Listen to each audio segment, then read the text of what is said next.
isang low pressure area sa timog ng Guam. Malakas na amihan, patuloy na umiiral sa bansa. Susunod na kaya ang bagyong Basyang?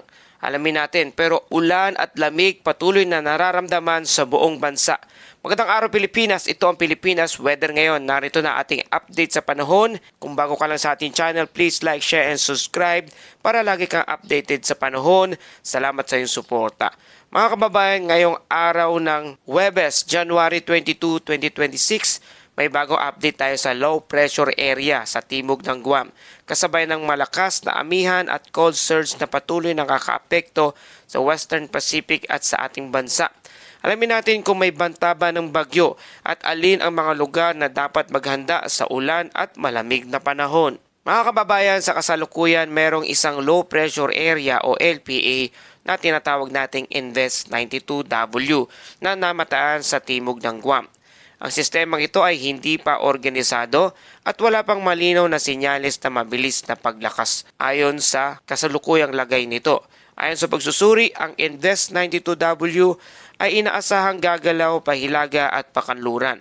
Ngunit ito ay sasalubungin naman ng malamig at tuyong hangin mula sa malakas na hanging amihan. Meron ding malakas na wind shear na sumisira sa istruktura ng mga bagyong nabubuo. Ito ang kaparehong sitwasyon na nangyari kay Tropical Depression Ada na tuluyan nang humina at napunit bago pa man lumakas ito. Sa ngayon, ang kasalukuyan ng 92W ay napakababa ng tsansang maging isang bagyo o typhoon sa mga darating na linggo. Ang nangingibabaw ngayong sistema ay malakas na northeast monsoon o hanging amihan na pinapalakas pa ng isang cold surge. Saan ito nagbumula? Napakalamig na hangin mula sa Siberia. Nagdulot ng matinding snowstorm sa Japan at Korea. Ang malamig na hangin ito ay umaabot hanggang dito sa ating bansa. Kaya dahil dito, hindi pabor ang kondisyon para pagbuo ng isang bagyo. Pero napipiga pababa ang moisture na nagdudulot naman ng mas maraming ulan sa timog ng ating bansa. Kaya narito ang possible regional impact dito sa ating bansa sa lugar ng Visayas at Mindanao.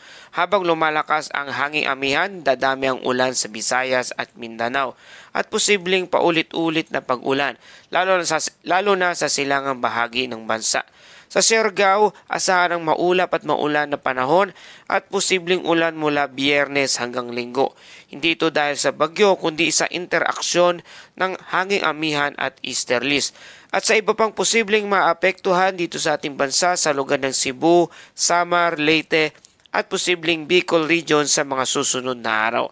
Paalala sa ating mga kababayan, may banta ng lokal na pagbaha lalo na sa mga mabababang lugar at sa malapit sa baybayin. Sa Northern Luzon, iba naman ang sitwasyon sa Hilaga. Mas tuyo ang panahon pero mas malamig kaysa normal. Ramdam ang lamig lalo na sa Baguio, mga kabundukan ng Cordillera. Inaasahan ang malamig na gabi at sa madaling araw. Malalakas na pagbugso ng hangin sa mga exposed areas. Patuloy tayo ng papaalala sa ating mga kababayan, ang ulan na dulot ng hanging amihan ay maaring biglaan, matagal at minsan mas delikado dahil walang malinaw na sentro ng bagyo. Para sa mga kababayan nating mga mangingisda sa silangang Visayas, planuhin ang mga biyahe at aktibidad.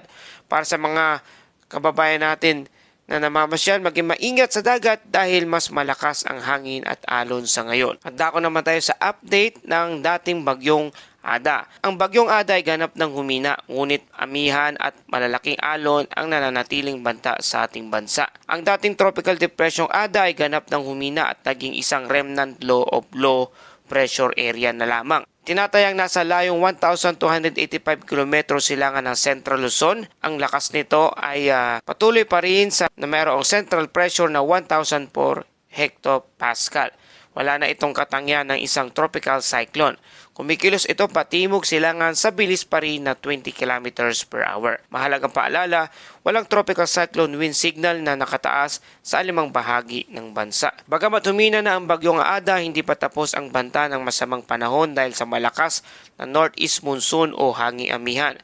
May mga lugar na makakaranas ng malalakas hanggang bugso ng hangin ngayong araw, halos sa buong Luzon, Visayas, Caraga, Davao Region, Zamboanga, Peninsula, Camiguin, Misamis Oriental, Lanao del Norte, Basilan at Tawi-Tawi. Karamihan din sa Luzon at Visayas, patuloy pa rin sa lugar ng Caraga, Davao Region, Northern Mindanao, Zamboanga Peninsula, Lanao del Sur, Basilan at Tawi-Tawi. Kahit wala ng bagyo, malalakas na hangin ang mararanasan lalo na sa baybayin at kabundukan sa ilang mga lugar. May babala pa rin tayo sa ilang mga karagatan na meron tayong gale warning number 4 na umiiral sa cloud nito sa lugar ng Northern Luzon, Seaboard, silangang baybayin ng Southern Luzon at Southern Visayas. Ayon sa Sea Condition Outlook, very rough seas, lubang delikado, hanggang 5 metro ang taas ng alon sa lugar ng Batanes, Babuyan Island, Mainland, Cagayan, Isabela, Ilocos Norte. Hanggang 4.5 metro naman na taas ng alon sa lugar ng Ilocos Sur, Aurora, Pulilo Island, Catanduanes, Northern Samar, Camarines Norte, Camarines Sur, Albay, Sorsogon, Eastern Samar, Dinagat Island at Siargao, Bocas Grande. Mahigpit na paalala, lahat ng uri ng sasakyang dagat ay pinapayuhang manatili na lamang sa pantalan. Very rough seas hanggang 4 na metro na taas ng alon sa lugar ng Ilocos Region, Northern Quezon at Western Pangasinan. Umaabot naman sa 3 metro ang taas ng alon sa lugar ng Zambales, Calayan Island, Siargao del Sur, Davao Oriental, Pulilo Island at Catanduanes. Paalala sa mga kababayan natin timotor na bangka, huwag po munang pumalaot sa ngayon. Moderate seas naman hanggang 2.5 metro ang taas sa Kaluya at Cuyo Island. 2 metro naman na taas ng alon, bandang Oriental at Occidental Mindoro, Marinduque, Antique, Southeastern Iloilo, Bataan, Northwestern Zamboanga del Norte, Batangas at Palawan.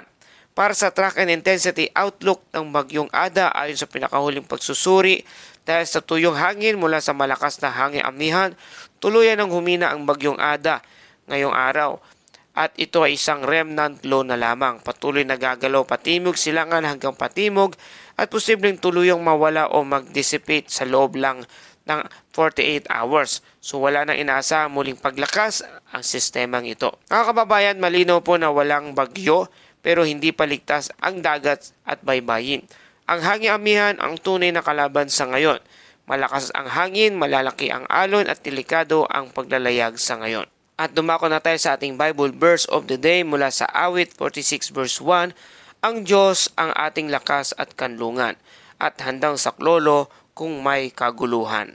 Mga kababayan, may mga araw na parang ang paligid ay magulo. May bagyo man sa kalikasan o sa ating personal na buhay, ngunit pinapaalalahanan tayo mula sa Awit 46 verse 1 na ang Diyos ang ating kanlungan, hindi lamang kapag tahimik ang lahat, kundi lalo na sa oras ng kaguluhan.